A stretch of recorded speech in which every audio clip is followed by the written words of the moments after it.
Hoy hablaremos de la derivada como razón de cambio. Para poder interpretar la derivada como una razón de cambio, usaremos el ejemplo de un objeto que viaja en línea recta. Supongamos la ecuación de movimiento de un objeto es S igual a f de t igual a t al cuadrado, donde S es la posición del objeto, t es el tiempo transcurrido y f es la posición. De acuerdo a lo anterior, supongamos que t está en segundos y s en metros. A partir de esto, nos proporcionan dos distintos tiempos, un tiempo de 1 segundo y un tiempo de 3 segundos. Si aplicamos el tiempo en 1 segundo, quiere decir que el objeto, aplicando la fórmula de t al cuadrado, tendríamos 1 al cuadrado es igual a 1, que quiere decir que en 1 segundo el objeto tuvo un desplazamiento de 1 metro. Aplicando t igual a 3, tendríamos un desplazamiento de 9 metros, porque 3 al cuadrado es igual a 9. En ese intervalo de 2 segundos, el objeto tuvo un cambio de posición o desplazamiento, que es el desplazamiento en el tiempo final 9, menos el desplazamiento del tiempo inicial, que es 1, nos da 8 metros. Es decir, en el intervalo de 1 segundo a 3 hubo un desplazamiento de 8 metros. Ahora bien, veamos la función de velocidad promedio. La función de velocidad promedio está representada como el desplazamiento que sufre el objeto entre el intervalo de tiempo en el que transcurrió dicho desplazamiento. Para los datos anteriores, su velocidad promedio sería velocidad promedio es igual a diferencia de desplazamiento entre diferencia del tiempo. Entonces tendríamos desplazamiento final menos desplazamiento inicial entre tiempo final menos tiempo inicial. De acuerdo con la tabla anterior, si tenemos un tiempo 3, el objeto se desplazó 9 metros. Si tenemos un tiempo de 1 segundo, el objeto se desplazó 1 metro. Y sacando la diferencia entre el tiempo final menos el tiempo inicial, nos da un tiempo de 2 segundos, que es el tiempo transcurrido entre los dos puntos. Por lo tanto, la velocidad promedio sería 4 metros sobre segundo, porque tendríamos un desplazamiento de 8 metros entre un tiempo transcurrido de 2 segundos. Decir que la velocidad promedio es de 4 metros sobre segundo en un intervalo de tiempo de t1 a t3 significa que en promedio la posición del objeto cambia 4 metros hacia la derecha cada segundo durante este intervalo de tiempo.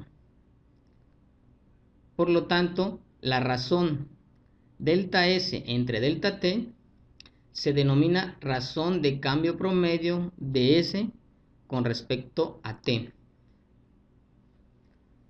Ahora, si el intervalo de tiempo fuera de 1 a 2 segundos, aplicando la fórmula de la velocidad promedio, tendríamos que el desplazamiento en 2 segundos es de 4 metros, menos el desplazamiento inicial de 1 segundo, que es 1. Esto nos da una diferencia de desplazamiento de 3 metros entre 1 segundo transcurrido, que es la diferencia entre el tiempo final menos el tiempo inicial. Por lo tanto, la velocidad promedio es de 3 metros sobre segundo. ¿Qué observamos con la velocidad promedio de hace rato? Estamos viendo que hubo una disminución. ¿Qué pasaría si delta t se volviera cada vez más pequeña? Es decir, si graficáramos o tabuláramos más bien que el tiempo t2 fuera disminuyendo de tal manera que se aproximara al tiempo inicial, dándole ciertos valores, por ejemplo 1.1, 1.07, 1.05, 1.03 cada vez se está aproximando a 1. La diferencia de tiempo, lógicamente, empieza a disminuir. Empezamos con 0.1, 0.7, 0.5, 0.03. Pues cada vez va siendo más reducido la diferencia de tiempo. El tiempo T2 es igual a tiempo 1 más delta T, y cada vez sería más cercano a T1. Es decir, cada vez que delta T empiece a disminuir cada vez más, va a llegar un momento en que el tiempo 2 va a ser igual al tiempo 1. Y cuando suceda eso, obtendríamos la velocidad instantánea, es decir, la velocidad en ese momento preciso o en ese segundo establecido. Veamos la tabla. Si nos dan un tiempo final y un tiempo inicial, que ese va a ser constante de 1, y el tiempo final T2 va disminuyendo, empezando en 1.1, 1.07, 1.05, 1.03, 1.01 y 1.01. Vamos a observar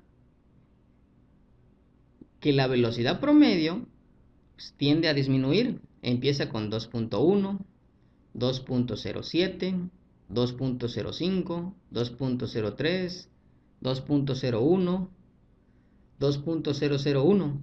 Entonces, cada vez que el tiempo T2 se va acercando a T1, pues la velocidad promedio tiende a ir disminuyendo, y por lo que estamos viendo, si pudiéramos seguir disminuyendo todavía el valor T2 de tal manera que se aproximara a 1, pues pudiéramos ver que el valor va a tender hacia un límite, que en este caso la velocidad promedio tiende al valor de 2 metros sobre segundo. Es decir, cuando delta T, es decir, la diferencia entre T2 y T1 tiende a 0, la velocidad promedio será de 2 metros sobre segundo. Por lo tanto, el límite de la velocidad promedio cuando delta T es 0 se conoce como velocidad instantánea, o simplemente velocidad comúnmente, en el tiempo T1. También se le llama razón de cambio instantánea de S con respecto a T en el tiempo 1, porque es un segundo que le estamos proporcionando. Aplicando las reglas de la derivada, observamos que la velocidad es igual al límite de la velocidad promedio cuando la diferencia de tiempo tiende a 0. Por lo tanto, si nos dicen que el desplazamiento está dado por la función s igual a t al cuadrado y t es igual a 1, si sacamos la derivada de dicha función de desplazamiento, que nos dice que si la función es t al cuadrado y su derivada es 2t y nos dan t igual a 1 segundo, podríamos comprobar que aplicando esta fórmula tendríamos que 2 en 1 segundo nos daría 2 metros sobre segundo. Por lo tanto, la velocidad en ese instante, cuando el tiempo es 1 segundo, su velocidad promedio sería de 2 segundos. Entonces, este es un ejemplo muy claro de cómo podemos emplear la derivada en cuestiones prácticas, y podemos demostrar que la derivada es una razón de cambio.